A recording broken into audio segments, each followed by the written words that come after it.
प्रिय मित्रों, जय श्री राम एवं शुभ प्रभात। दोस्तों, आज हम कुछ खास बात पे आपका ध्यान आकर्षित करना चाहते हैं। हम जिस देश में रह रहे हैं वह है भारत देश।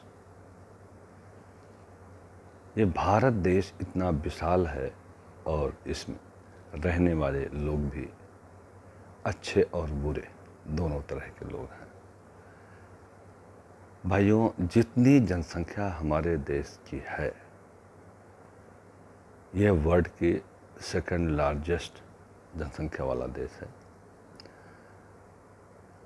ऐसे देश में जो व्यवस्था कायम करने के लिए, कानून कायम करने के लिए कितने पुलिसकर्मियों की, कितने मिलिट्री की और कितने की ज़रूरत होगी। तो दोस्तों, जितनी ज़रूरत होनी चाहिए आज कंपेयर करें अमेरिका की अपेक्षा, अमेरिका की टोटल जनसंख्या कितनी है और कितने पुलिसकर्मी हैं, कितना व्यवस्था है। लेकिन हमारा देश ऋषि मुनियों का देश है। यह पवित्र धरती है। ज़्यादातर जो हमारे वेद पुराणों में बताया गया है, भगवान का जन्म, ईश्वर का जन्म ज़्यादातर यही हुआ है। चाहे भगवान बुद्ध हों,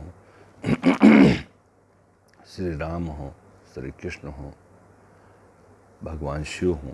भगवान शिव का भी चमत्कार 12 ज्योतिर्लिंग आप लोग जानते हैं। तो हमारा देश ज़्यादातर भगवान के ऊपर चलता है, ईश्वर चलाता है। क्यों? क्योंकि ईश्वर और अल्लाह मियाँ और गुरु ग्रंथ साहब, जीसस क्राइस्ट, इनके मानने वाले बहुत हैं। उनसे डरते हैं। भगवान के डर से ये देश चलता है और ये सच भी है। दोस्तों, बहुत सारे लोग ऐसे भी हैं जो झूठ और फरेब की ज़िंदगी जीते हैं, लेकिन वो ठीक नहीं है। बहुत सारे बिजनेसमैन देखा है कि एकाएक आपसे बिजनेस कर रहे हैं, कोई चीज़ बेचना चाहते हैं और अनावश्यक झूठ बोल जाएंगे। जी, हम तो आपसे कुछ कमाते नहीं हैं।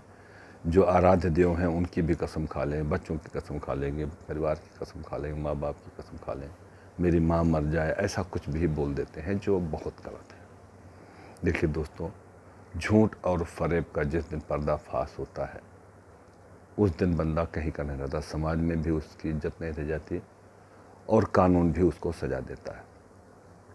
यहाँ तो आप किसी तरह से कानून से भी बचने का पूरा प्रयास करते हैं, बच भी जाते हैं, लेकिन ऊपर वाले का कानून, वो आपको दंड जरूर देंगे और दंड भुगतना पड़ता है। देखिए, आज की तारीख में नरक और स्वर्ग की जो परिभाषा दी जाती है, उपमा की जाती है, वो सत्य है। अगर सत्य, देखिए, आपके ऋषि मुनियों ने ही 9 ग्रहों का, आकाश पिंड का, कौन सा तारा कितनी दूरी पे है, कौन सूर्य कितनी दूरी पे है, चांद कितना बड़ा है, ये पृथ्वी पे भूकंप कैसे आते हैं, पृथ्वी पे ये दिन रात कैसे होती है और गुरुत्वाकर्षण कैसे है, यहाँ का विज्ञान, बहुत सारी चीज़ें हमारे ऋषि मुनियों ने हमें ज्ञान दिया है। तो उसी ऋषि मुनियों ने तो वेद वेदांत भी लिखे हैं। महर्षि वाल्मीकि जी, व्यास जी, ये सब लिख के गए हैं। ये अपने अनुभव का, जो नहीं हुआ पृथ्वी पे, जो होने वाला है उसके बारे में लिखे गए। तो आप क्या समझते हैं? ऐसे ऋषि मुनियों ने हमें सही रास्ते पे चलने का ज्ञान तो दिया है, लेकिन हम चलना नहीं चाहते। लेकिन इसका अगर आप झूठ बोलते हैं, फरेब करते हैं, तो वो एक ना एक दिन सामने आता है और बहुत बड़ा नुकसान करके जाता है। अब अभी थोड़े दिन पहले विकास दुबे का हश्र देखा होगा। अभी सुशांत के मर्डर केस का जो खुलासा होता जा रहा है, उसका भी परिणाम देख रहे हैं। चाहे कितना बड़ा भी कोई हो, एक न एक दिन गाज के रूप में गिरता है। सो दोस्तों, इससे दूर रहना चाहिए, अच्छी ज़िंदगी जीना चाहिए। और सच्चा इंसान कष्ट जरूर सह लेता है, लेकिन वो उसमें आनंदित रहता है कि मैं झूठ की ज़िंदगी नहीं जी रहा हूँ। जो कुछ प्रभु देता है हम उसमें खुश हैं। जो प्राप्त है वो पर्याप्त है। आप करके तो देखें। खैर, बहुत सारे लोग इस बातों को मजाक मजाक में टाल देते हैं, अरे झूठ से क्या होता है, सारे दिन तो झूठ बोलता हूँ। आप बोल लीजिए, एक एक का हिसाब किताब बनता जा रहा है।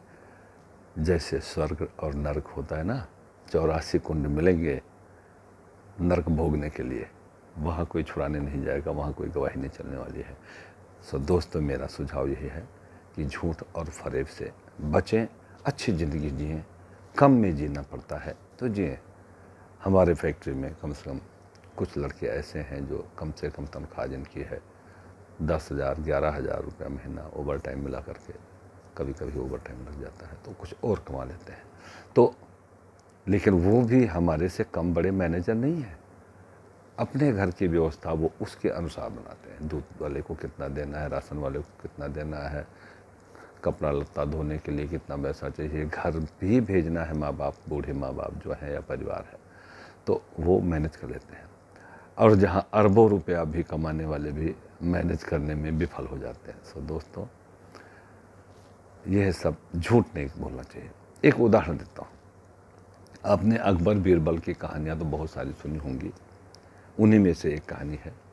एक सामान्य नागरिक था, उसका कोई भी नाम रख लो, अब्दुल्ला नाम रख लो या कुछ नाम रख लो, तो वो बहुत अच्छा जीवन जी रहा था। लेकिन अचानक उसकी बीवी का देहांत हो गया, उसके बच्चे नहीं थे और बहुत दुखी रहने लगा, बहुत परेशान हुआ। तो जैसे हमारे हिंदुओं में भी जब लोग परेशान होते हैं तो अपने आचार्य के पास जाते हैं, पंडित के पास जाते हैं, पंडित जी देखिए कोई ग्रह चल रहा है क्या है, विचार के बताते हैं।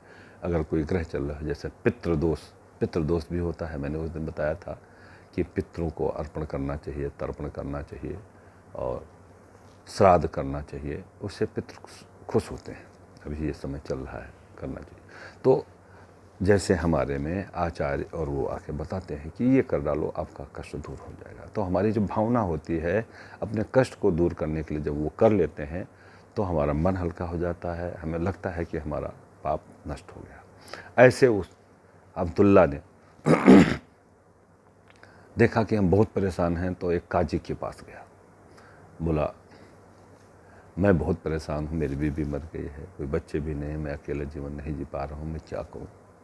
तो उन्होंने कहा कि चलिए आप जैसलमेर चले जाइए, वहाँ जो चादर चढ़ाने जाते हैं, मन्नत मांगने जाते हैं, अजमेर शरीफ, तो वहाँ चले जाइए, वहाँ आपका कष्ट दूर हो जाएगा। तो वो वहाँ जाने के लिए तैयार हो गया। तो उसने काजी से कहा कि मेरे पास कुछ पैसे जो कमाए हुए रखे हुए हैं, मैं कैसे छोड़ के जाऊँ, समय लग जाएगा, तो आप इसका भी उपाय बताएं। तो उसने बोला कहीं रखवा दें। तो बोले मैं और कहीं रखूं, किसी भी विश्वास नहीं है। काजी जी से कहा कि मुझे आप पे विश्वास है, तो वो धन मैं आपके पास रख के चला जाता हूँ। तो वो एक रेशम टाइप की थैली थी, उसमें कुछ सिक्के सोने के थे, ला करके पैक करके ला के दिया। तो उसने, काजी ने कहा भाई इस पे तू अपना सील लगा दे, मुहर लगा दे, जिससे तेरे को पहचान रहे कि ये खुला तो नहीं है। बोला ठीक है। उसने सील लगा करके और काजी जी को दे करके और चला गया। अजमेर शरीफ वंदना करके, प्रार्थना करके वापस आया तो बोला, काजी के पास गया वो थैली लेने के लिए। तो काजी साहब ने वो थैली उसको दी और फिर बोला कि सील देख लो, ये बरकरार है, जैसा सील लगाया था वो है। बोले अरे आप जैसे लोग पे हमें पूरा विश्वास है, बिल्कुल बरकरार है। वो ले गया, जब घर पे जा कर के सील तोड़ा, देखा तो उसमें कंकड़ पत्थर भरे हुए थे। वो रोता चिल्लाता काजी के पास आया और बताने लगा कि हमने तो सोने के सिक्के रखे इस पर था। वो काजी उसको डांटने लगा कि तुम मूर्ख है, मेरे ऊपर अभी विश्वास करता, भाग जाए यहाँ से। भगा दिया। वो जा कर के अकबर के दरबार में गया और प्रार्थना लगाई, गुहार लगाई कि महाराज अन्नदाता, मुझे आप न्याय दिलाएं, मैंने ऐसा ऐसा क्या पूरा वृत्तांत बताया। तो बादशाह ने कहा भाई ये तो बड़ा गलत हुआ, चलिए तुम यहाँ रहो, मैं इसकी जांच करवाता हूँ। अकबर बीरबल को बुलाया अकबर ने, बोला भाई इस कहानी का जिस तरह से इसने बताया इसके साथ अन्याय हुआ है, सच्चाई का पता लगाओ। बीरबल ने क्या किया कि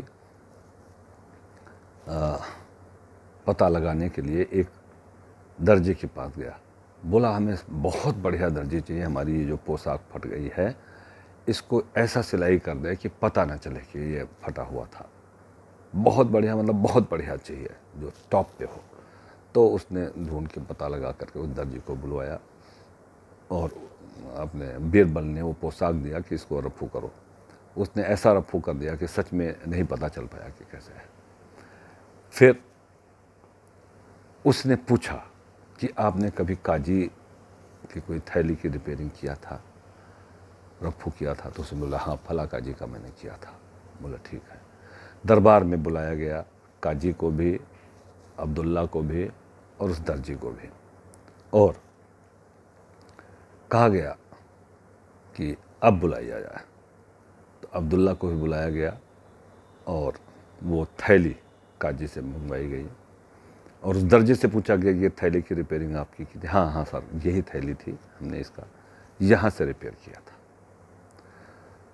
तो किस लिए किया था?